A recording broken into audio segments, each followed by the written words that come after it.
Sejam bem-vindos ao Voo Mental, voo 005. Hoje nós vamos fazer uma viagem sobre o tema amor patológico.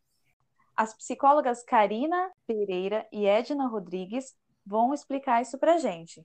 Sejam bem-vindas. Bom dia, Bom obrigada pelo dia. convite. Bom dia, Edna. Bom dia, obrigada pelo convite. As redes sociais para encontrar elas é Psi Edna Rodrigues e carina.psico.ability. Vocês vão encontrar no link abaixo. Bom, hoje o papo vai ser bem interessante. Eu acho que tem muita gente que está arrumando do jeito errado, hein? Que está precisando mudar a dinâmica do relacionamento, que está meio doentio. Mas eu acho que tem muita gente que não identifica o que é doentio dentro do relacionamento, né? Uhum. Eu queria saber, Edna, fala pra gente, o que seria amor patológico? Amor patológico é a forma distorcida de amar. É quando a pessoa quer controlar a vida do companheiro. Existe muito ciúme, muita raiva, angústia. Esse amor gera ansiedade em um ou em ambos, principalmente que ama de forma patológica. E também existe muita dependência emocional, muitas vezes até com crise de abstinência. A pessoa que ama dessa forma pensa que o outro é o ar que ela respira, que ela não consegue viver sem ele, então isso sufoca o companheiro ou a companheira.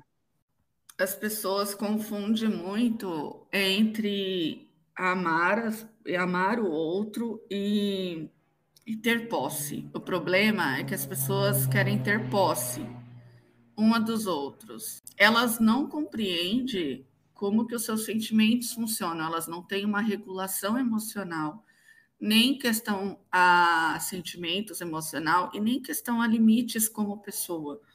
Então, acho que quando isso tudo se mistura e você perde a visão de que o outro é um ser individual, que tem uma vida, né, antes de você estar com ele, e que você precisa respeitar esse espaço, e você não faz isso, você acaba entrando num amor doentio, que aí vem todas as consequências. Entendi. O bom desse bate-papo é trazer isso à reflexão, porque quando a gente lida sem entender o que está se passando na mente do outro, é muito mais complicado. Você não sabe como lidar, como agir, o que fazer. Eu queria perguntar para a Karina, quais são os comportamentos mais comuns quando tem um relacionamento patológico, assim, um amor patológico?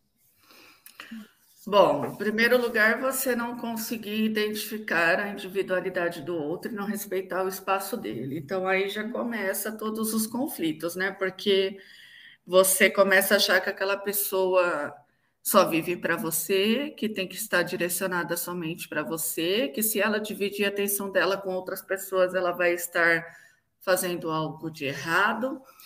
Proibir aquelas pessoas de viver a vida dela anterior ao relacionamento. Então, por exemplo, as pessoas possuem família, possuem amigos, possuem uma rede social em que elas estão inseridas e o outro não a deixa viver isso, que é um tipo de controle.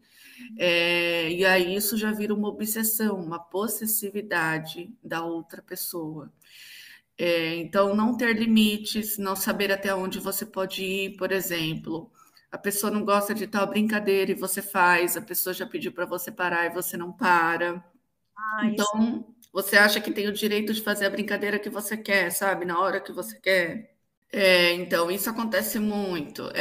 Não saber conversar, né? Então, não saber ouvir, não saber falar, achar que o outro tem que deduzir aquilo que você pensa, aquilo que você acha e o que você sente. Não temos bola de cristal, a gente tem que falar. Mas a partir do momento que você conversou com essa pessoa, você tem que estabelecer um limite. Porque se você não dá limite, essa pessoa nunca vai entrar no eixo. Se você já fez a sua parte e essa pessoa ainda assim não respeitou, porque aí eu já estou falando de respeito, que é um dos nossos pilares, lembra? Aí o que acontece? Aí já não tem muito o que fazer, né? Ou essa pessoa que não respeita, procura e entenda que ela está errada, ou vai ficar difícil essa comunicação, que é um outro pilar também Então, do você acha que amor. o comportamento comum é a falha de comunicação. Porque Com tem gente, certeza, então, com isso que você certeza. pontuou aí, no caso, é que a pessoa acha que o outro tem que ficar imaginando. Eu tenho amigas que chegam em mim e falam, ai, mas ele não percebe que eu estou incomodada com isso. Eu falo, mas você já falou que isso te incomoda? Porque tem coisas que cada família tem algumas coisas que são normalidades dentro daquele núcleo. E aí você Uhum, fala, ó, isso aqui para mim não dá, isso aqui eu não gosto. Entendeu? Por exemplo, eu falo muito alto. Eu aprendi a falar muito alto. Tem lugares, se eu estiver animada, aí sabe, sobe mais ainda. E eu não percebo, eu não me dou conta e eu não faço para me aparecer. uhum, Aprendi a falar alto quando eu trabalhei, eu morei um tempo em São Paulo e eu trabalhei numa empresa que exigiu que eu desenvolvesse isso. E depois disso eu não consegui mais falar baixo. Eu falo uhum. quando eu racionalizo. Eu estou falando alto, tem que abaixar. Mas de forma inconsciente eu acabo aumentando o volume. E dependendo do ambiente que eu estou, as pessoas ficam incomodadas. Então eu tenho que estar me regulando ali, né? Então eu sempre converso com as minhas amigas nesse sentido. Você comunica, você fala. Então, acho que o que você está falando agora aí é a falha de comunicação, das pessoas acharem que o outro tem que saber o que eu estou sentindo e o que eu estou percebendo, né? Não é isso? Isso, exatamente. A gente tem que falar, né? Se a gente não fala, como é que a gente quer que a pessoa saiba o que a gente está querendo passar? Não tem como, a gente não é adivinho. E outra, temos educações diferentes, viemos de família diferente. O que é comum para você não é para mim. Quando você está num relacionamento com uma outra pessoa, você precisa entender o funcionamento de um e do outro para vocês poderem se acertarem e caminharem juntos. Não é porque a gente está numa relação que tudo tem que dar certo, tem que estar perfeito. Tem hora que a gente vai ter que ajustar, porque o meu ponto de vista é diferente do seu. Então, isso não é ruim, isso não é errado. A gente vai se ajustando, é isso que a gente tem que fazer. Uhum. Ô, Edna, você acha Oi, que pois não? tem mais algum comportamento que você acha que passa desapercebido em relacionamento patológico? No relacionamento patológico, um comportamento que pode parecer bom, pode parecer cuidado, é o controle. É a pessoa querer estar sempre com você, você precisa ir numa consulta, eu vou, te levo. Nossa, que legal, que cuidado, né? Me acompanhou. Mas aí você quer ir fazer uma compra com uma amiga, ir ao shopping, ir a um café com uma amiga, eu vou junto. Poxa, aí vocês querem conversar coisas de mulher, e já tirou um pouco da sua liberdade ou da sua privacidade, você já não sabe bem o que pode falar ou não, porque a pessoa está ali, pode não gostar, não que seja falado nada demais, mas é que esse controle acaba gerando um ciúme excessivo, um comportamento de exigir, né, saber onde o parceiro está, exigir saber as senhas das redes sociais, tudo isso é invasão de privacidade. Pode parecer bonitinho, fofo, né? Não tem um segredo, vamos dividir. Só que se torna muito invasivo. Eles vêm com aquela frase assim: ai, mas eu tô cuidando de você para te ajudar. Não, passa para mim a Uhum. senha do seu banco, porque aí se você eu controlo. Quem tem que controlar Isso, a senha do exato. banco é tu mesmo, não é os outros. Exato, né? E não só do banco, mas também das redes sociais. Por quê? Quer saber quem são seus amigos, quer controlar quantos amigos a pessoa tem. Algo assim tão natural, né? Nem todo mundo que está ali realmente é amigo, é conhecido, que admira o seu trabalho, que segue, é uma pessoa que está absorvendo algum conhecimento disso aí. Só que a pessoa que tem esse amor patológico começa a sufocar e querer controlar isso. E um outro comportamento que acaba passando despercebido é que a vida do outro, que é vítima desse amor, né, desse apaixonado patológico, esquece da própria vida, ela começa a viver em função do outro, pisar em ovos, com medo do que vai fazer, do que vai falar, esquece os seus gostos pessoais, deixa de praticar um esporte, um hobby, por quê? Porque está sendo controlado pelo outro, e ela não percebe. E quando se dá conta, perdeu a individualidade, está fazendo tudo que o outro permite ou que o outro exige. Então é muito importante observar o que está mudando na sua vida, sabe? O que você está deixando de fazer e por que você está deixando de fazer. Às vezes é uma manipulação muito sutil e vai tirando você de todos os meios que você gosta de estar, das atividades que você gosta de fazer.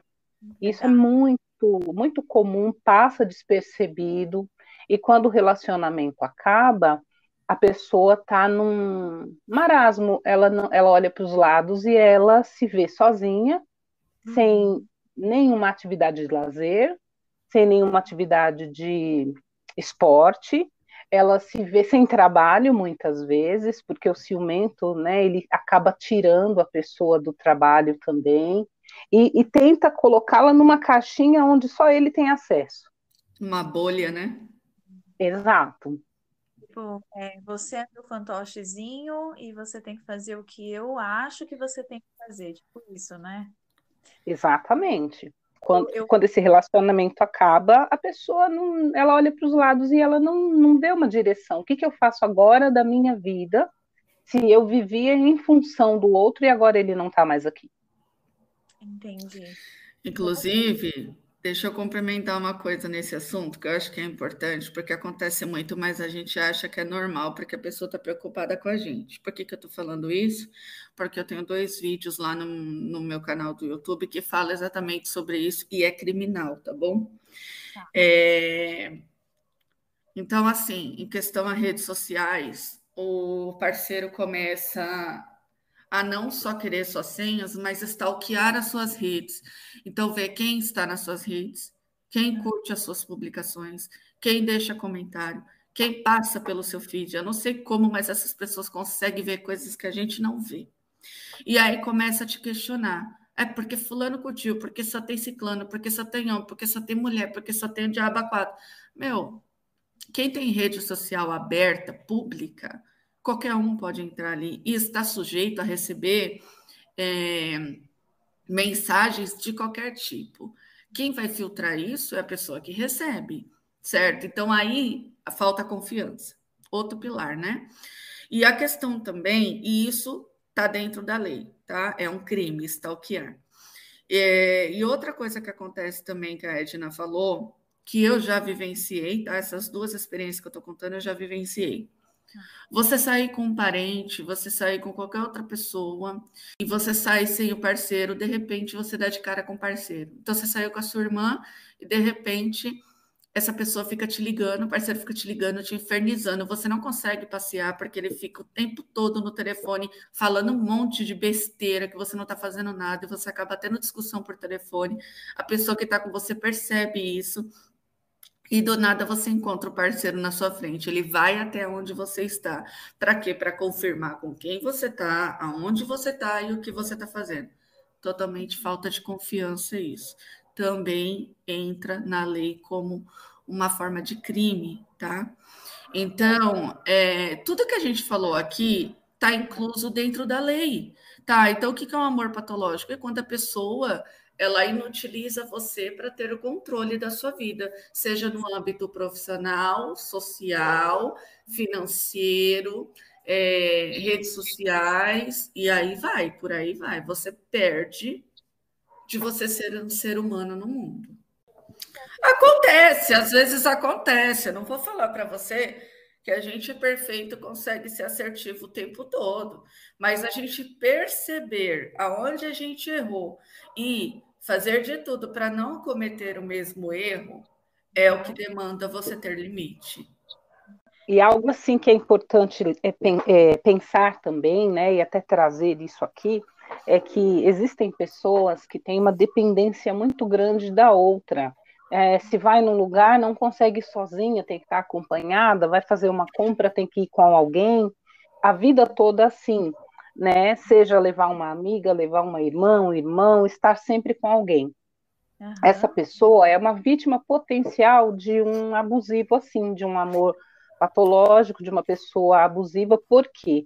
Porque ela vai acostumar a pedir para essa pessoa ir com ela em todos os lugares. Aí ele vai achar o que ele quer, né? Uma pessoa que permite e ele vai invadir cada vez mais a vida da pessoa, ele vai invadir a privacidade, ele vai ter total controle da vida dessa pessoa nas mãos dele.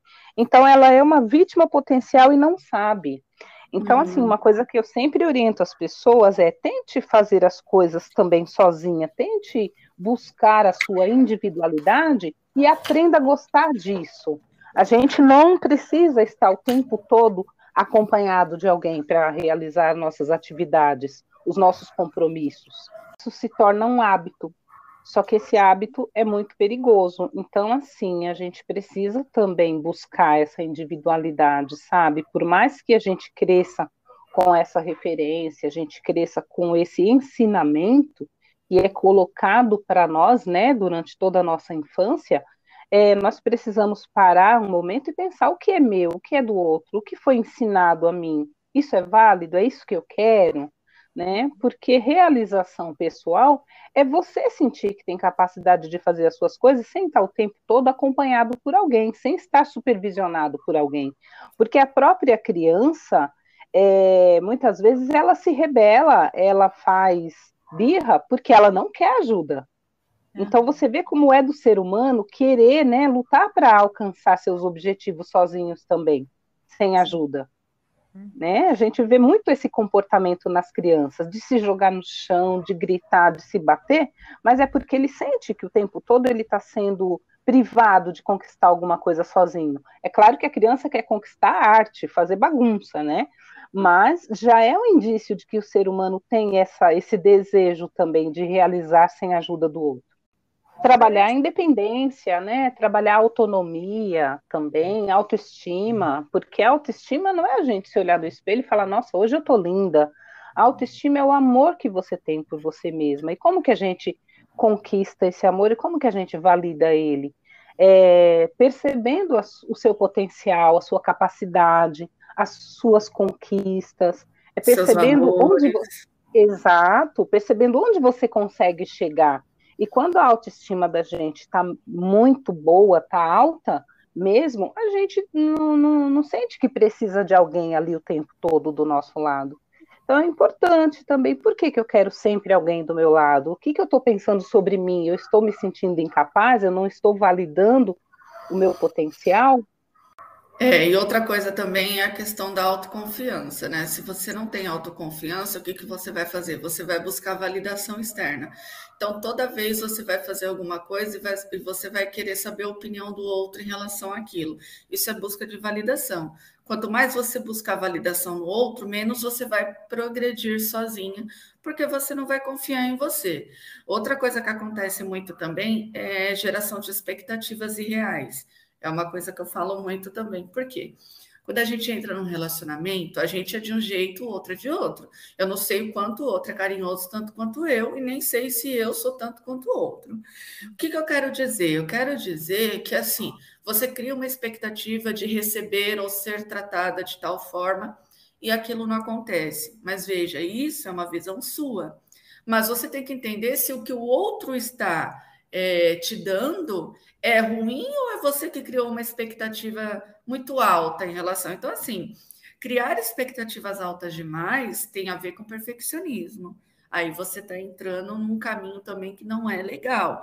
Então, se você não está sendo desrespeitada, se você está sendo atendida, se você está tendo a reciprocidade do amor, mas não é da maneira como você gostaria, mas está dentro do que é normal e aceito, opa, então você tem que ver então seus conceitos, tá? Então, autoestima, autoconfiança, validação, tudo isso são coisas que a gente precisa prestar muita atenção. Ó, vou te mostrar uma questão de expectativa que aconteceu comigo. Esse negócio de o homem achar que a mulher vai ficar super surpresa, vai amar porque recebeu um buquê de flor. Eu, quando eu estava namorando, estava no shopping com a minha mãe, não lembro se era meu aniversário, o que era. O meu marido, que na época era meu namorado, chegou com um baúzinho cheio de rosas vermelhas e me entregou simplesmente na praça de alimentação do shopping. Nossa. Mano, mas eu fiquei tão nervosa. Aí, uma outra vez, ele veio me dar um buquê de flor. Eu falei, pelo amor de Deus, você gosta de gastar dinheiro à toa.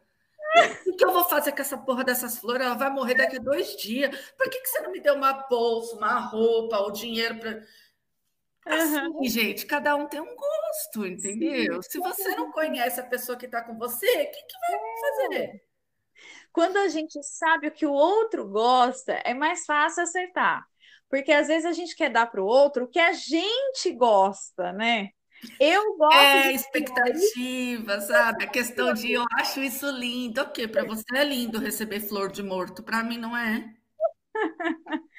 É que eu gosto de plantas, eu gosto de natureza, eu gosto de. Então, para mim, é uma referência que veio assim. Claro que a sociedade faz isso, né? Romantiza isso também, mas ela me traz várias coisas boas, sensações boas e tal, de natureza, Ah, enfim. Mas entra uma questão também que eu acho que a Edna vai poder também falar um pouco sobre isso, que é a questão do romantismo, né? Da romantização de tudo na vida. A Ah, gente romantiza a rede social de que tudo é lindo, maravilhoso. A gente romantiza que o controle é uma questão de autocuidado. A gente romantiza a maternidade. Tudo é romantizado, gente. Mas o que está na rede social é aquilo que eu quero mostrar. Ninguém vai ver o dia a dia da minha vida. Eu não vou colocar lá que eu taquei, sei lá o que, na cara do meu marido, porque eu sei que eu vou ser reprovada, eu não sou idiota, entendeu? Então, assim, as é pessoas têm que verdade. entender, gente, que às vezes é a simples questão de bom senso, sabe? Gente, agora é interessante também pensar assim, né? Falando da rede social e da vida que é exposta ali. Eu ouvi de uma mulher que todas as fotos bonitas de viagem que ela tinha nas redes sociais, abraçada com o marido, foi logo após uma agressão dele que deixou ela quase morta. Então, assim, Pois é. ele era muito violento, agressivo, controlador. Ela vivia um relacionamento extremamente abusivo e eles brigavam, ele batia muito nela, machucava muito. E, passado uns 2, 3 dias, ele levava ela para uma viagem linda, paradisíaca, para enganá-la, para manipular, para que ela continuasse dentro do abuso e Uhum.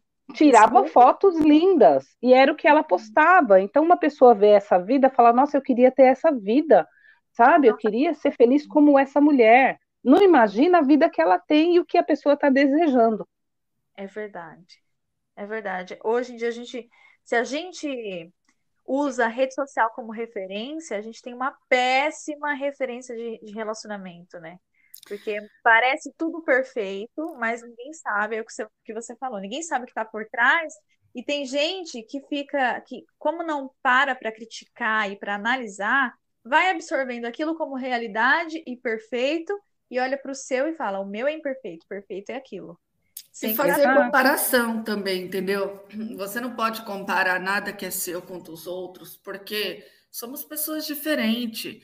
O meu marido é muito diferente do marido da Edna, então eu nunca poderia querer comparar meu relacionamento com o dela. Não vai dar certo. Primeiro que eu sou uma ogra, né? Aham. Segundo que meu marido é mais ogro que eu, então nunca que meu relacionamento iria chegar a ser igual ao da Edna. Então, assim, não adianta comparar, gente. Não tem que comparar, tá? Porque se você está comparando é porque você está gostando da ação do outro. Aham. Então você está insatisfeita com o que você tem. Então você precisa repensar a sua vida, as suas Isso. escolhas, ver por que você está tendo esse tipo de relacionamento e tentar mudar a rotina da sua vida, porque as coisas só mudam se a gente mudar a forma de fazer. Sim, sim, é verdade. Deixa eu entrar um pouco em um outro tipo de relacionamento aqui, que também acontece amor patológico entre maternidade e paternidade, né? Tem alguns comportamentos que a mãe faz com o filho, que o pai faz, que são destrutivos e que eles talvez nem percebam ou não entendam o grau de prejuízo e trauma que aquilo pode fazer. Uma palavra, né? Eu mesmo, quando eu era criança, eu ouvia muitas. Para de ser tonta, retardada. Não vale nada. Isso não é gente. E existe muito de comportamentos que são nocivos entre maternidade e paternidade, né, o Égina? Sim, com certeza. O principal comportamento nocivo é a superproteção. Pais que acham que estão protegendo os filhos do mundo e que assim os filhos vão crescer saudáveis, inteligentes, protegidos de tudo que há de ruim lá fora, só que isso gera uma insegurança muito grande, tira também a criatividade dessa criança, tira a proatividade dessa criança. Quando ele se tornar adulto, ele não vai ter iniciativa para entrar num projeto, para participar de um projeto, para tocar alguma coisa na vida, ele sempre vai ter medo, ele vai ficar indeciso. Então, essa superproteção faz com que essa criança esteja fadada ao insucesso, porque ele sente que se o pai ou a mãe o tempo todo fez e protegeu, é porque ele não tem capacidade. E gera uma crença, né? As crenças que nós temos na vida adulta foram construídas na nossa infância pelo que os nossos pais ensinaram para a gente e muitas vezes pelo que eles nos proibiram de fazer. E esse comportamento de humilhar a criança também, né, na frente dos colegas ou na frente de adultos, gera um trauma muito grande. E ela vai sentir raiva, né, desse pai ou dessa mãe que humilhou, e ela vai se culpar porque ela está sentindo raiva, porque ela não poderia ter raiva do pai ou da mãe. Então, olha o conflito que vai gerar nessa criança. Então, a maternidade tóxica inclui, né, cobranças exageradas, onde a criança não vai ter condições de fazer, a desvalorização do esforço da criança. E também tem pai ou mãe que culpa os filhos por suas próprias frustrações ou decisões, fala para os filhos, eu estou passando por isso por sua culpa, por causa de você. Não é culpa da criança, a criança não escolheu nascer, os pais que escolheram ter filhos. Então, tudo é consequência, só que eles começam a jogar isso em cima da criança, sabe? E quando essa criança está maior, né, assim, adolescente, vem o controle da vida pessoal, até mesmo profissional, quer impor o que eles devem estudar, qual profissão eles devem seguir, quer impor quem devem ser os amigos, escolher, e vai tirando a individualidade desse filho, sabe? Outra coisa também, é preciso respeitar a intimidade e a privacidade dos filhos. Tem mãe que invade o quarto do filho, às vezes o filho está se trocando, aí ele é menino, ele já vai ficar com vergonha, entendeu? Não é porque ela é mãe que ela tem o direito o tempo todo de invadir a privacidade do filho, o filho está no banheiro, ela entra, o filho está no quarto se trocando, ela entra. Se for menino, ele vai ter vergonha, porque ela é mulher, independente se ela é mãe ou não é, né? Então, chantagem emocional também, né? Fazer com que os filhos façam as coisas através da chantagem, mexendo com o sentimental deles, fazendo com que eles se sintam culpados, também não é legal, isso também é tóxico. Então, hoje, eu olho assim, né, para o meu passado e penso, nossa, quantas vezes poderia ter sido tão bem resolvido, mas o excesso ali me explodiu, a paciência acabou. E aí eu gritei. Então, eu reconheço falhas dentro da minha maternidade, sabe? Dentro da minha criação. Mas hoje eu tento, sabe, resolver de um jeito mais. Ai, filha, eu fazia tanto isso, trazendo isso para ela, né? De que eu errei, mas foi uma inabilidade minha, emocional ou conhecimento para lidar de uma outra forma. Então, mas isso é normal, é natural no ser humano, sabe? A gente não consegue ser 100% assertivo, como eu sempre digo, né? E outra coisa também é a questão da romantização. É difícil você criar um outro ser humano, entendeu? Porque você tem que ensinar, você tem que dar limite, você tem que mostrar o que é certo e o que é errado. A gente perde muito a nossa paciência, tem tudo o estresse do dia a dia. Então, isso tudo vai acontecer. Não existe nenhum pai ou uma mãe nesse mundo que nunca vai ter gritado com seus filhos. Porque, às vezes, a gente não tem e não se reconhece os seus próprios limites, como que é lidar com seus próprios sentimentos. Então, mais uma coisa que, para mim, eu acho que é muito válido e que aí estamos falando de pessoas dentro do limite saudável, né? pessoas que não têm nenhum tipo de comprometimento psicológico. Então, aí, se você chega para essa criança, para esse filho, e você se redime, e você fala, e você explica, e você começa a prestar mais atenção nesses comportamentos para não repeti-los, você está mostrando para aquela pessoa que, ó, eu vi o que eu fiz de errado e estou trabalhando para não fazer mais. E você está ensinando o seu filho também a ser assim. Então, as pessoas têm que entender que os pais é um espelho para a criança. Tudo que você fizer, ele vai repetir. Então, se você quer que seu filho tenha o mínimo, né, ou o básico de ensinamento de respeito ali para desenvolvimento, você precisa fazer. Não adianta você cobrar dele uma coisa que você nunca fez com ele, né?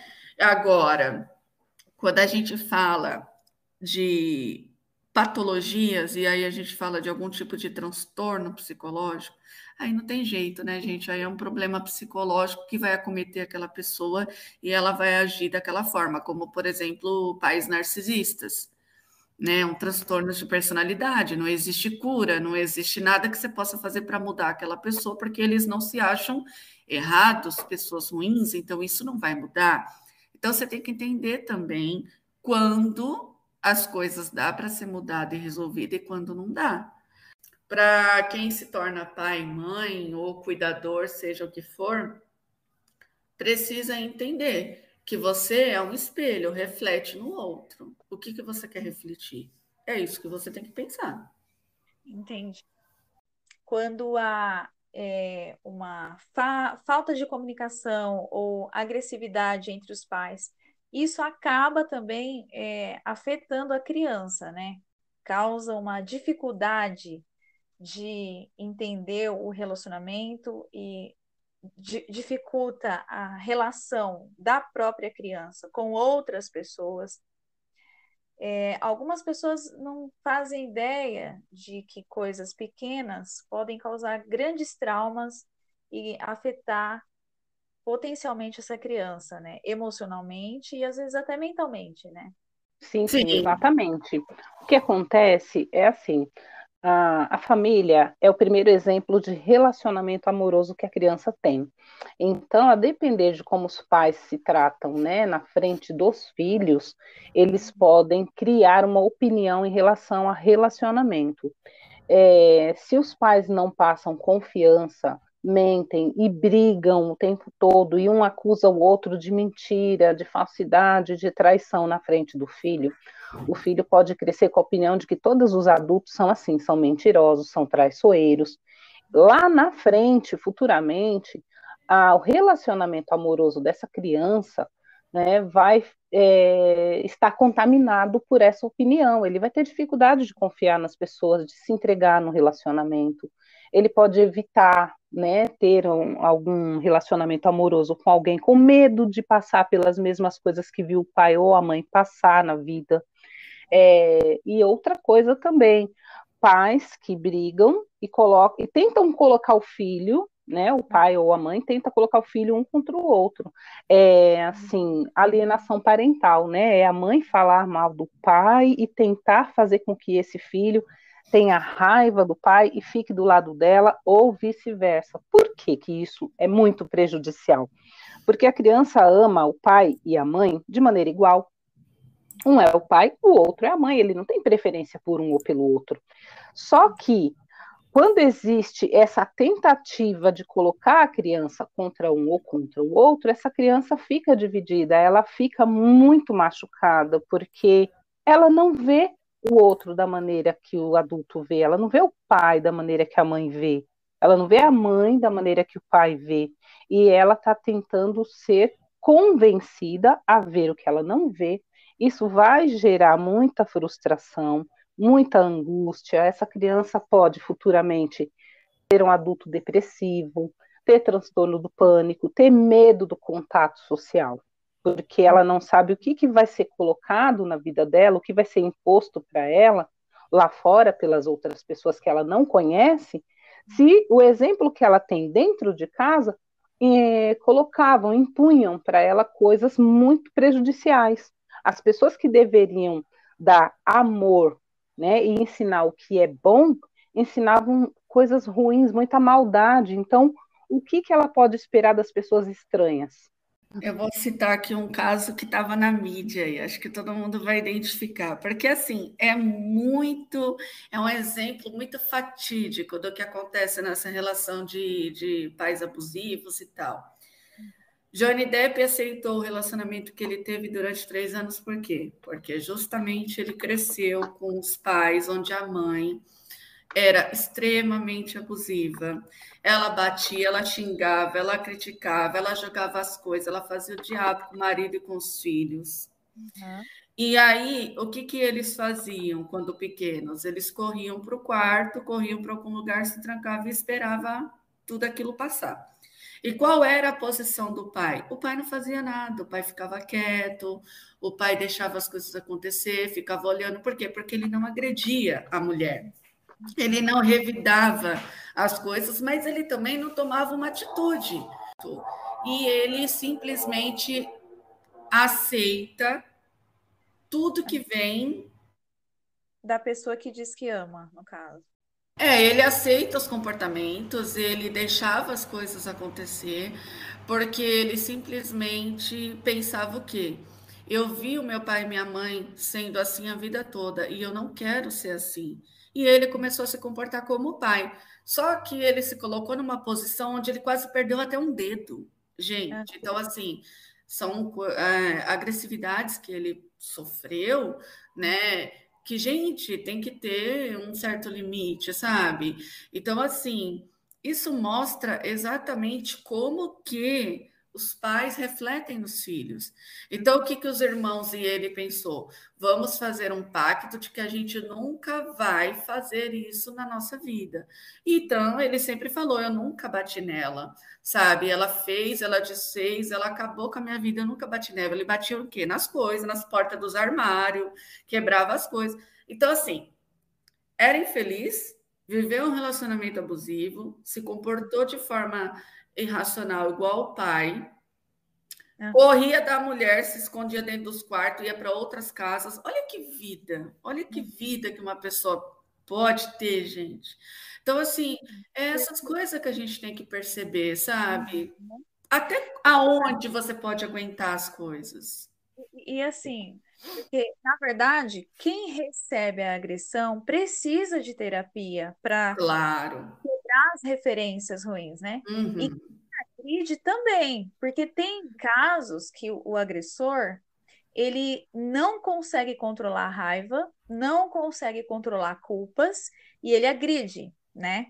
É um problema interno que ele não sabe resolver, talvez por coisas que viveu no passado, mas tem situações que o agressor ele nem sente culpa por aquilo. Então, aconteceu há 2 dias aqui na minha cidade, um feminicídio que foi assim trágico. A cidade toda ficou em choque porque era um casal super simpático, os dois. Eu não tinha contato com eles, eu não conhecia, mas você vê assim nas redes sociais o carinho que as pessoas expressam por eles. E ele esfaqueou a esposa porque eles estavam entre brigas, idas e vindas. E ela foi retirar as coisas da casa. Ao que dá para entender, quando você ouve, né, é o seguinte, que ela foi retirar a roupa quando ele estava na casa. Então parece que ela não queria aceitar, mas ela queria mostrar para ele assim, ó, já que você não muda, eu vou tirar minhas coisas, sabe? Então ela também não queria terminar.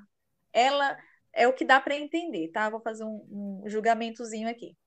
E aí, o que acontece? Ele não quis aceitar a situação, ele esfaqueou ela e depois ele entrou no banheiro para se esfaquear. Então, que nível que tá o ser humano, sabe? Para chegar a ponto de se machucar. Machucar o outro que eu amo e me machucar.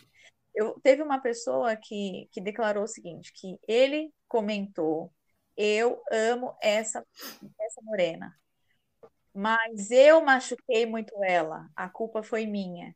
Então, tinha ali nessa agressão, não era só uma raiva, tinha culpa, tinha uma série de emoções. E por isso que é importante identificando essas coisas dentro do relacionamento e saber que existe solução. Qual é a solução? Procurar um profissional de psicologia para descobrir O que faz? Por que eu não estou conseguindo lidar com essas emoções? O que está me incomodando? Como eu posso lidar com isso? Como eu posso lidar melhor com o outro, né?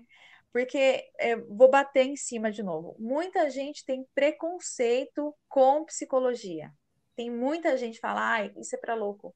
Não é, gente. Psicologia, se você vai no psicólogo, você está indo alinhar o teu pensamento, tirar suas crenças, tirar suas referências ruins, sabe? Tem muita gente que a gente convive que tem relacionamento abusivo que a gente não percebe. E afeta a nossa vida.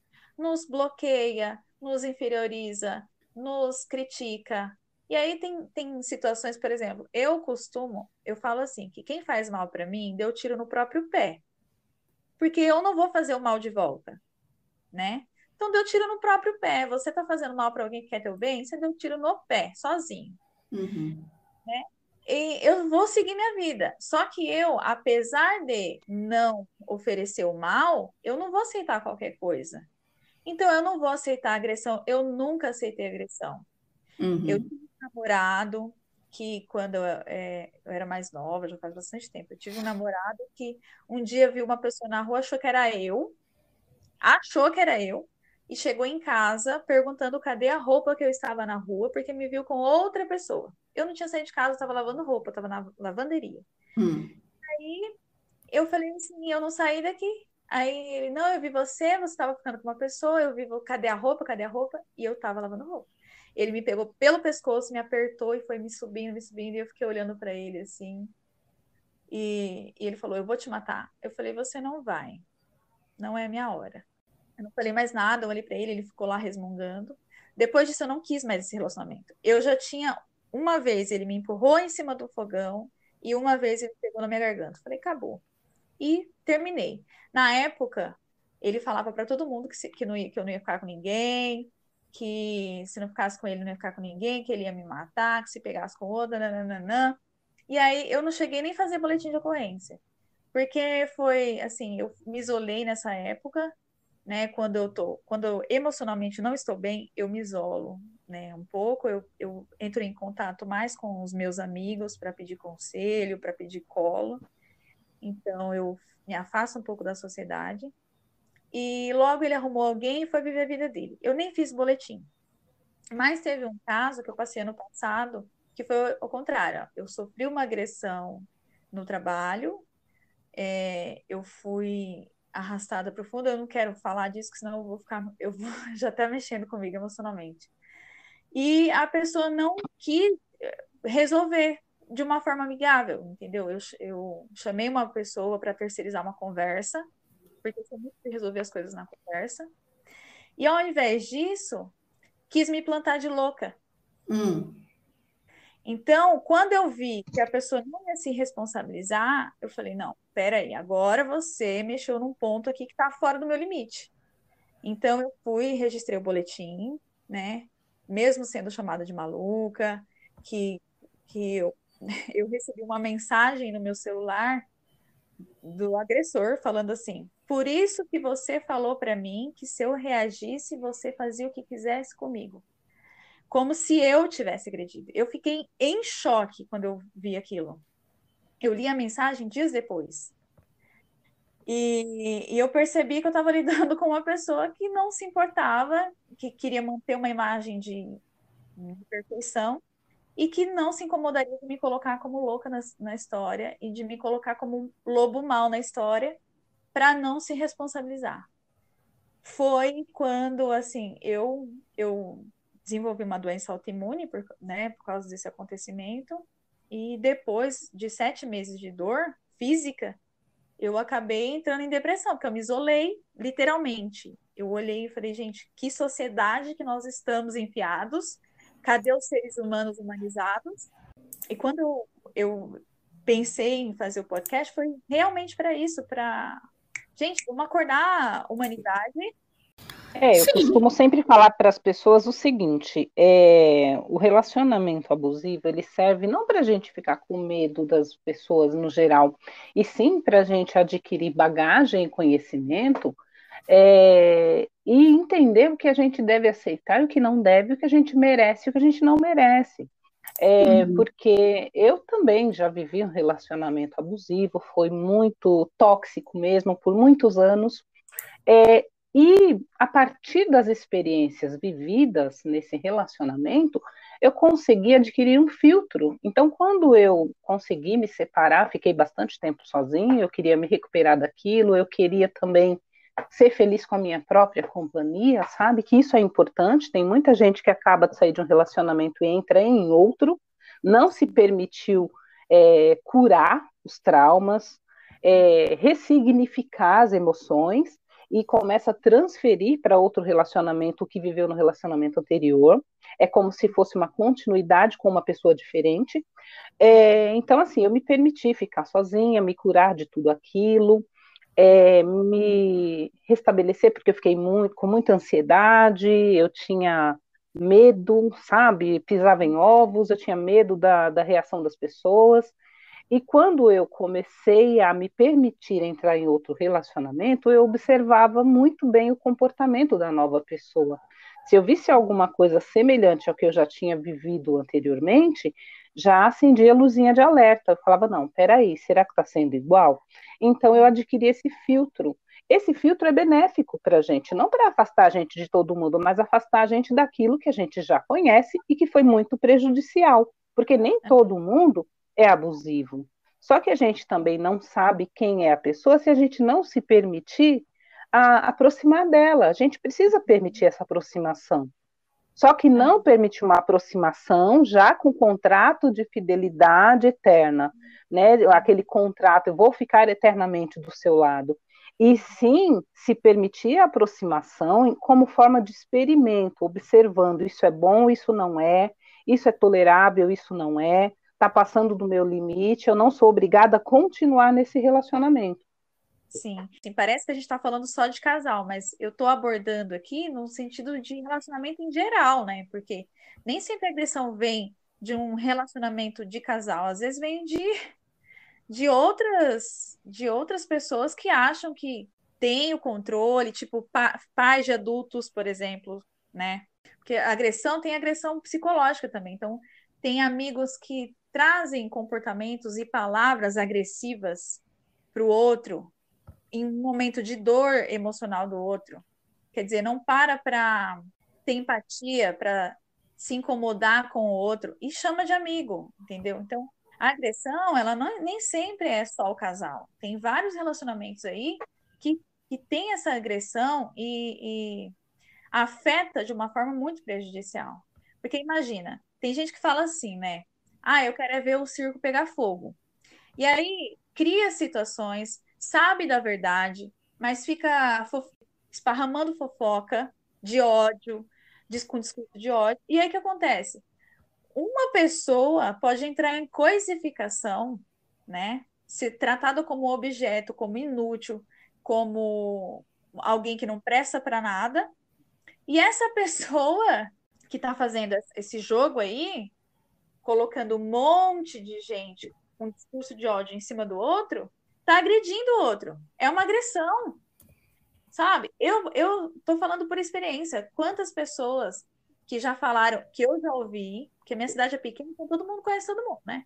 Que já chegou em mim e falou assim, Dani, fulano falou que você não presta, que você é vagabunda, que você não faz nada. Porque eu trabalho de casa, eu e meu computador, então ninguém vê eu todo dia saindo 8 horas para ir trabalhar com uniforme. Eu uso minhas roupas, entendeu? Tem que ver que eu tô completamente confortável, mas eu tô em casa, eu não tenho horário, eu fico até noite, eu estudo pra caramba e tal. E aí a pessoa estava desvalorizando o meu serviço. Então imagina, tem lugares que eu vou, que essa pessoa frequenta, que as pessoas que estão nesse meio me olham como algo inútil, como um objeto inanimado, que não presta para nada. E aí essa mesma pessoa que fez isso, que falou isso de mim, um dia me chega na minha porta e vem me pedir para fazer um serviço. Entendeu? Então, quer dizer, não é que a pessoa não sabe o valor que o outro tem. Sabe, só não quer reconhecer. Eu tenho incômodos comigo e eu não quero aceitar e falar para o outro que você tem valor. Não quero falar para o outro a sua qualidade. Então, o que acontece? Eu falo para as pessoas mal de você, então eu crio círculos que vão te olhar de uma forma completamente negativa porque eu não quero te reconhecer. no momento que essa pessoa mais precisa de ajuda, como ela tem ajuda? Emocional, falando assim, né? Porque todo mundo olha como alguém que não presta, alguém que não vale nada, porque as pessoas não quiseram reconhecer. Porque tá cheio de gente ferida que, em vez de procurar ajuda e se tratar, prefere ficar ferindo os outros, prefere estar colocando os outros numa situação, num cenário ruim. Eu fico imaginando esse casal, por exemplo, aqui da minha cidade, se esse rapaz tivesse procurado ajuda, entendeu? Às vezes ele foi procurar ajuda nos amigos. Quantas vezes você não vê relacionamentos quando tá nessa em crise, os próprios amigos incentivam, entre aspas, é uma amizade, deveria ser um amor saudável. A amizade tem que ser um amor saudável. Agora, quando eu tenho um amigo que está fazendo, me oferecendo algo que vai me gerar ódio, vai me gerar agressão, vai me gerar, sabe? Eu não estou falando que foi o caso, mas eu fico imaginando assim, se eu tenho amizades e relacionamentos saudáveis, eu posso procurar ajuda, eu encontro ali respostas, eu encontro amparo, entendeu? Eu encontro incentivo. Quantas pessoas aí estão com problema e estão refletindo o seu problema em cima do outro, sabe? Ah, o outro é mentiroso, tá falando que o outro é mentiroso, mas quem é mentiroso é a pessoa que tá falando isso. Ah, o outro é falso, mas quem é falso é a pessoa que tá falando, sabe? Falta também as pessoas se enxergarem, né, Karina? Sim, na verdade é aquela questão também das pessoas sair acreditando em tudo que ouve, acha que pode julgar a vida do outro, aí entra um pouco naquela coisa de acabar se intrometendo na vida das outras pessoas, e é aquilo, gente, ninguém sabe o que acontece dentro de quatro paredes, então a gente não pode julgar. Se você não tem nada para dizer que vai ajudar a pessoa, então fique calado, entendeu? Porque a gente muito ajuda quando a gente não atrapalha. Essa é a grande realidade, entendeu? Então, assim, eu acho que se as pessoas pensassem assim, esse tipo de colocação que eu vou fazer, se eu recebesse, eu iria gostar? Eu acho que se as pessoas fizessem essa inversão de papel, já ia resolver muito na vida da gente. Então, mas o ponto de vista que eu estou querendo trazer dentro disso vê se você capta aqui, Edna, o que eu estou tentando falar. Que tem Sim. gente que alimenta tanto o próprio ego que não tem capacidade emocional, ou porque não quer, ou porque é benéfico que seja assim. E aí, para fazer o quê? Para se reconhecer, para dizer, eu errei. Eu falei, não, eu vou falar que é o outro. Eu vou falar que quem mente é o outro, que quem fez mal é o outro. Porque tem gente que se projeta no outro, né? É uma visão inconsciente que ele não percebe porque ele não quer encarar aquilo e arrumar, e aí ele prefere fazer o quê? Falar que o outro que não presta. Porque eu não vou dar valor para o outro, eu vou dizer que ele não presta, eu não vou falar que eu me vejo sem valor. Isso é uma forma de suavizar as próprias culpas, né? Porque quando a gente identifica uma característica nossa que não é aceitável ou não é pela sociedade, isso gera uma culpa. A pessoa tem consciência do que ela está fazendo e de que não é a forma adequada, né, de se comportar. Só que é muito fácil projetar no outro para minimizar a própria culpa, para suavizar aquele sentimento de, nossa, eu não deveria ser assim. Então ele pensa, por que eu não deveria ser assim se o outro também é? Então tá tudo bem, somos iguais, né? Tentar se reconhecer no outro. Mas entra naquela questão, inclusive, que você estava falando desse casal, sabe? Do homem que era agressivo, violento, que tratou a mulher dessa forma. Entra também na questão da masculinidade frágil, né? Porque a pessoa, os homens principalmente, eles crescem ouvindo afirmações de que o homem não chora, o homem não pode ser romântico, isso é coisa de mulherzinha. Então é muito pejorativo o termo, né? Mulherzinha.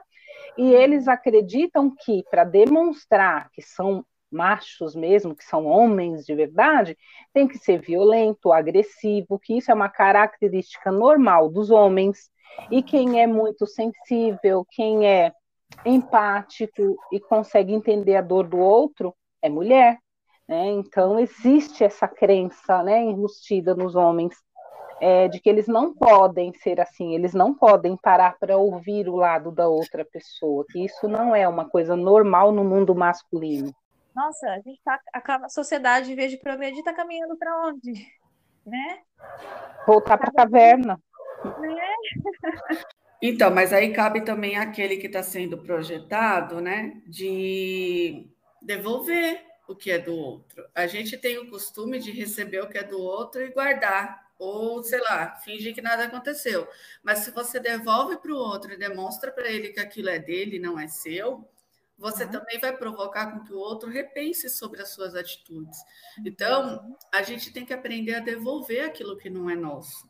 E não pegar para a gente e achar que a gente pode consertar, porque não tem como consertar o outro, né? Verdade.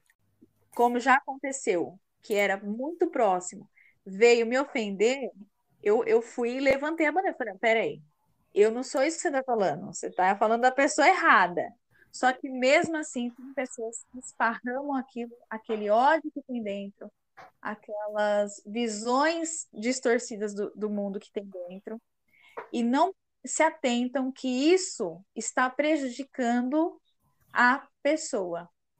Por quê? Porque quem deveria tratar não está tratando. Porque é aquela coisa, né? Brincar de telefone sem fio é divertido quando você é criança. Quando você é adulto, você pega um assunto aqui e leva para o outro lado, o assunto sempre vai aumentando, né? Chega uma hora que a história está completamente diferente. E eu estou fazendo isso com a vida de alguém. Então, eu acho que as pessoas têm que se atentar mais para quem está trazendo o que está trazendo. Porque quando eu percebo que a pessoa é da natureza da pessoa falar mal de todo mundo, eu não posso pegar isso aí e sair esparramando.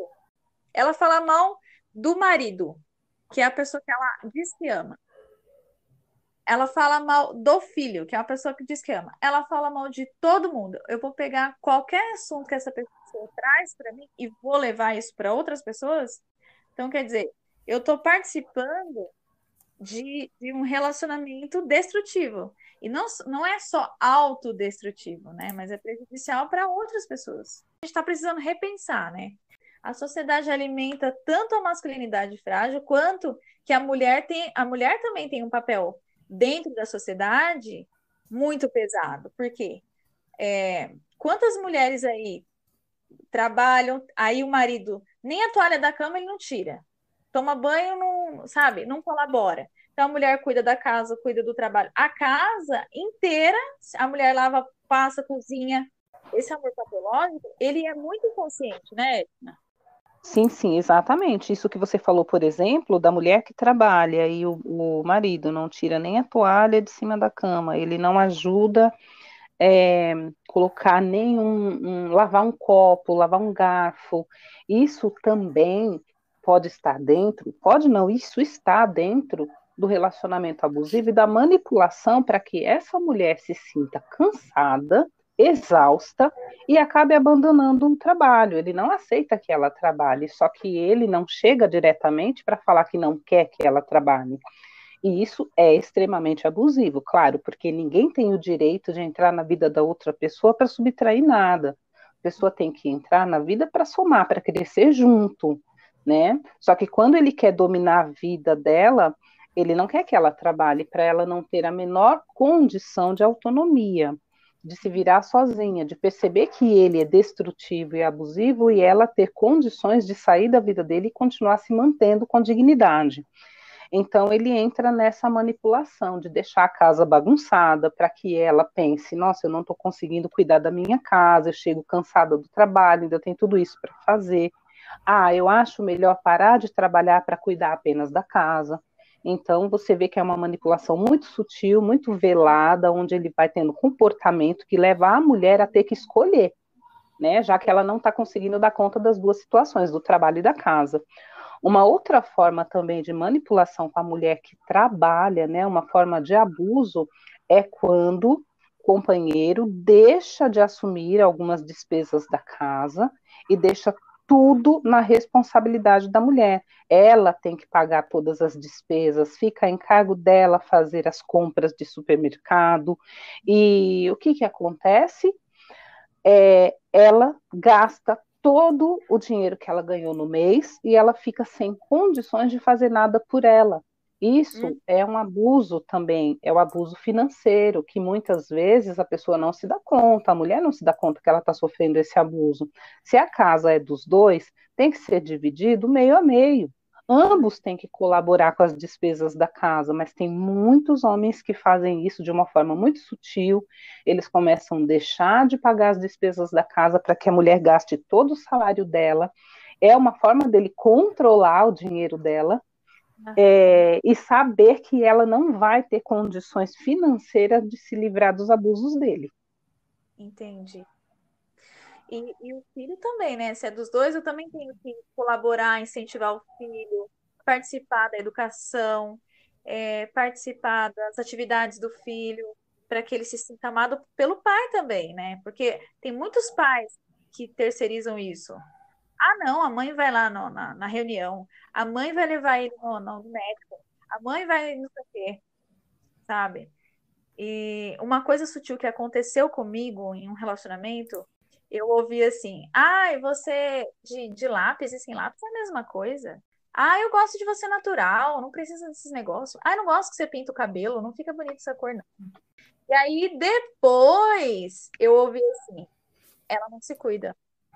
Aí eu pensei: opa, como assim ela não se cuida? Mas não era você que falava, entendeu? Eu pensei, gente, quantas mulheres passando por isso, achando que o cara, nossa, encontrei o cara perfeito, né? Porque ele me ama do jeito que eu sou, não preciso passar, sei lá, uma chapinha no cabelo hoje, meu cabelo natural, ele gosta que é cacheadinho, todo enroladinho, né? E de repente, não, ela não se cuida. Opa, peraí. Então, nossa, é muito sutil, né? Por isso que é bom a gente bater esses papos para despertar, para que os relacionamentos sejam mais saudáveis. Amo ver casais que sabem se somar. É tão gostoso, né? Dá uma esperança da humanidade. É verdade. Só que essa manipulação sutil é porque ele conheceu uma mulher muito bonita, ela o atraiu pela beleza, pelos cuidados, pela vaidade, e como ele tem esse amor patológico e ele é extremamente ciumento, ele começa a falar que nem é tão bonito, que ela fica melhor sem isso, para tirar dessa mulher aquela aparência bonita que o atraiu, na expectativa de que ela não atraia outras pessoas. Então, se ele vê que ela está bonita, bem cuidada, ela vai despertar a atenção de outra pessoa, assim como despertou a dele. Então, é uma maneira dele achar que a tem nas mãos dele. Se ela ficar feia, ninguém vai olhar. Nossa, que coisa, né? Então, se você identificou esses comportamentos dentro dos seus relacionamentos, se você tem comportamentos que você não sabe lidar, de culpa, de ódio, ciúme excessivo, se você sente que você precisa controlar o outro para você manter um relacionamento de acordo com o que você quer, você está precisando de uma terapia, de se abrir com um psicólogo, com um profissional que vai te orientar como quebrar essas referências ruins que você tem. Eu vou deixar aqui o contato, a Edna Rodrigues, você vai encontrar no @psiednarodrigues. O telefone é 011 9744 59026. E o da Karina Pereira, vou entrar no @carina.psico.ability. O telefone é 011 9400 53548. Muito obrigada pela participação de vocês. Obrigada, Dani. Fico muito feliz de participar aí do seu projeto. Espero ter contribuído aí com mais informações para as pessoas, né? Porque a gente espera sempre o melhor, então estamos aí. Eu que agradeço, Dani, pelo convite. Foi muito gostoso participar desse bate-papo. Fiquei muito feliz também por você ter me convidado.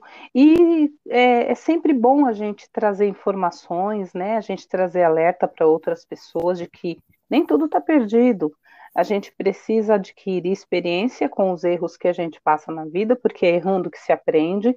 Não existe um manual de instruções da vida perfeita. A gente vai adquirir esse conhecimento com os nossos nossas quedas, né, nossos tropeços, mas o mais importante de tudo é entender que a vida continua, que nós não podemos estagnar na primeira pedra que a gente tropeça, no primeiro obstáculo. Obrigada. Obrigada. Até mais. Até mais. Tchau, tchau. Até mais. Tripulantes, pouso autorizado.